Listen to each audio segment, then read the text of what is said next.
जय हिंद दोस्तों, मैं शिवम कुमार पांडे आप लोगों का एसपी क्लासेस में स्वागत करता हूं। दोस्तों, आज हम रीजनिंग का सादृश्यता की सवाल देखेंगे। तो आइए, हमारे सवाल कुछ दी गई हैं। सवाल आपकी स्क्रीन पर भी दिखाई देगी और इसको आराम से और बहुत आसान तरीके से लगाते हैं। ध्यान से समझिएगा। 4:10 समानुपाते 8 अनुपाते क्वेश्चन मार्क। तो 4 से जैसे जैसे हमारा 10 बना है, उसी तरह कुछ करके 8 से यहाँ पर हम क्वेश्चन मार्क की जगह पर लाएंगे। सदृश्यता में होता क्या है, तो हमको या तो जोड़ करना होता है, या गुणा करना होता है, या घटाना करना होता है, या भाग करना होता है, या किसी संख्या का वर्ग या घन करना पड़ता है। तो ध्यान से अगर देखें तो 4 से 10 होने में क्या हुआ है, तो 4 में 10 होने में 4 से 10 होने में 6 बढ़ा है।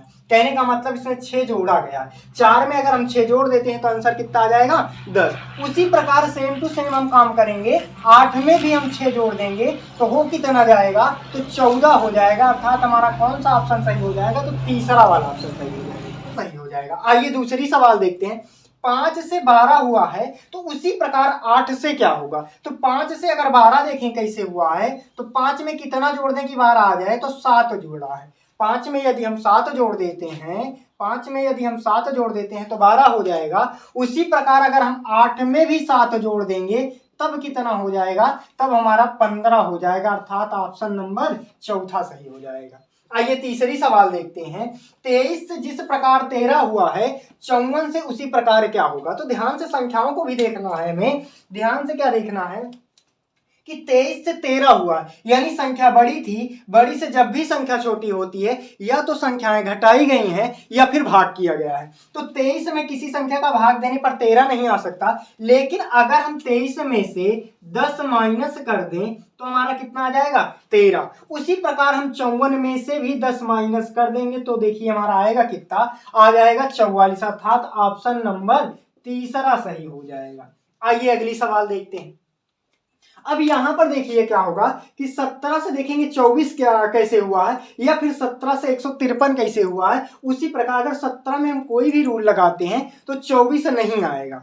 अगर हम ध्यान से देखें 17 में मान लीजिए हम कितना जोड़ें कि 24 हो जाए, तो 17 में 7 जोड़ देते हैं तो 24 हो जाएगा।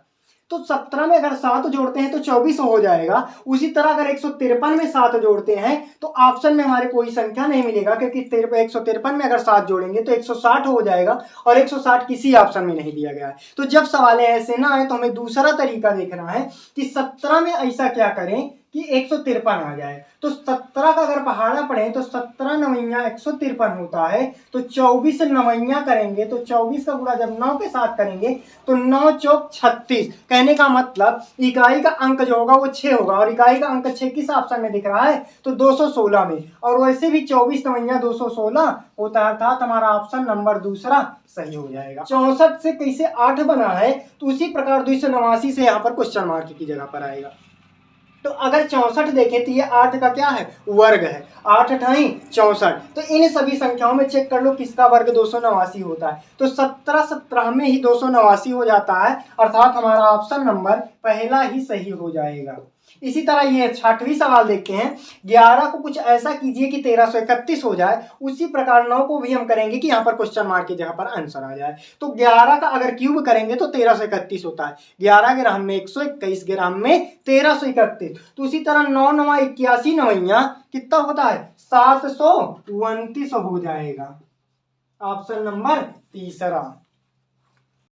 उसी प्रकार हम 7वां सवाल देखेंगे। 6415 का संबंध 5304 के साथ जिस प्रकार होगा, उसी तरह 7896 का संबंध क्वेश्चन मार्क के साथ होगा। अब अगर ध्यान से देखें तो ये 6415, ये 5304।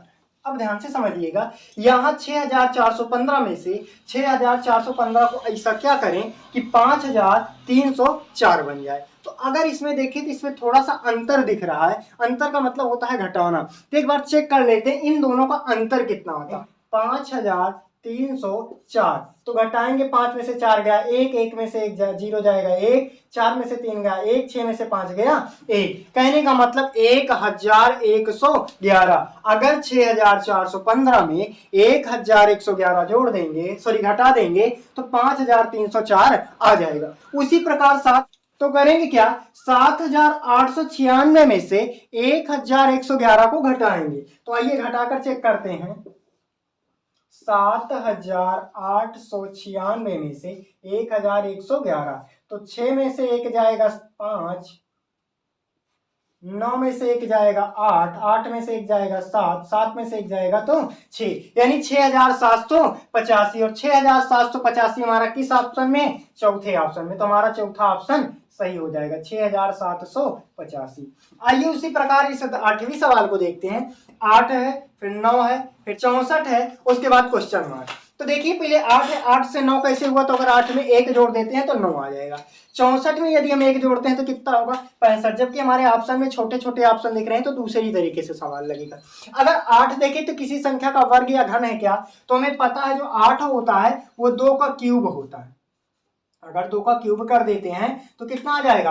8 आ जाएगा। और ध्यान से देखें तो 3 का अगर हम स्क्वायर कर देंगे तब कितना आ जाएगा? 9 आ जाएगा। उसी प्रकार 64 को देखें किस चीज का क्यूब है? तो ये 4 का क्यूब है। अब ध्यान से समझना, 2 का क्यूब 3 का वर्ग, 2 का क्यूब 3 का वर्ग, तो 4 का क्यूब है तो किसका वर्ग कर देंगे? 5 का वर्ग, और 5 का वर्ग कितना हो जाएगा? 25। तो हमारा ऑप्शन कौन सा सही हो जाएगा? तीसरा। आइए आगे की सवाल देखते हैं। अब ध्यान से देखिएगा 9वीं सवाल। 20 से जिस प्रकार 11 हुआ है उसी प्रकार 102 को कुछ करेंगे कि क्वेश्चन मार्क की जगह पर आ जाए। तो 20 से 11 हुआ, या तो घटा होगा या तो गुणा भाग हुआ होगा। तो 20 में से कितना घटाएं 11 आ जाए? तो 9 घटाने पर 11 आ जा सकता है। और अगर 102 में से 9 घटाएंगे तब कितना आएगा? तब 93 आएगा, जो कि किसी ऑप्शन में नहीं दिख रहा है। अर्थात सवाल इस तरह नहीं लगेगी। तब हम सोचेंगे कुछ और। अगर 20 में हम 2 जोड़ दें तब कितना हो जाएगा? 22। कहने का मतलब अगर हम 20 में +2 कर देंगे तो कितना हो जाएगा? 22। यानी 20 में 2 जोड़ देते हैं तो 22, और जोड़े कितना है? 2, तो 2 से इसको भाग भी कर देंगे अगर, तो आंसर कितना आ जाएगा? 11। कहने का मतलब 20 में 2 जोड़ेंगे 22 और 2 से भाग कर देंगे तो 11। उसी प्रकार 102 में भी 2 जोड़ देंगे, तो 102 में यदि 2 जोड़ देते हैं तो 100 कितना हो जाएगा? 4, और 2 से भाग दे देंगे तो 2 पंचे 10 और 2 दूना 4, अर्थात 52 हमारा ऑप्शन नंबर दूसरा सही हो जाएगा। आइए अगली सवाल देखते हैं। 4 से जिस प्रकार 20 हुआ है 6 से उसी प्रकार क्वेश्चन मार्क की जगह पर आएगा। तो 4 से 20 यानी बहुत बड़ी संख्या, अर्थात या तो वर्ग हुआ होगा या तो गुणा हुआ होगा। तो 4 के 4 पंचे 20, अगर 4 का गुणा 5 बार करा दें तो 20 आ सकता है। और अगर 6 का गुणा 5 के साथ करा दें तो 30, जबकि 30 किसी ऑप्शन में नहीं दिख रहा है। तो हम किसी और तरीके से सोचेंगे, और वो तरीका क्या होगा कि इन संख्याओं का वर्ग करके चेक करते हैं। तो अगर हम 4 का वर्ग कर देंगे तब कितना आने वाला है? 16। 4 का अगर वर्ग करते हैं 16। अभी भी इसमें 4 की कमी है तो 4 जोड़ देते हैं तो कितना आ जाएगा? 20। यानी कहने का मतलब जो संख्या दी गई थी उसका वर्ग किए, फिर उसी संख्या को जोड़ दिए तो आंसर आ गया हमारा 20। इसी प्रकार हम 6 का वर्ग करेंगे। 6 का वर्ग कितना हो जाएगा? तो 36 हो जाएगा, और 36 में अगर 6 जोड़ देंगे तो कितना हो जाएगा? 42, अर्थात हमारा ऑप्शन नंबर चौथा सही हो जाएगा।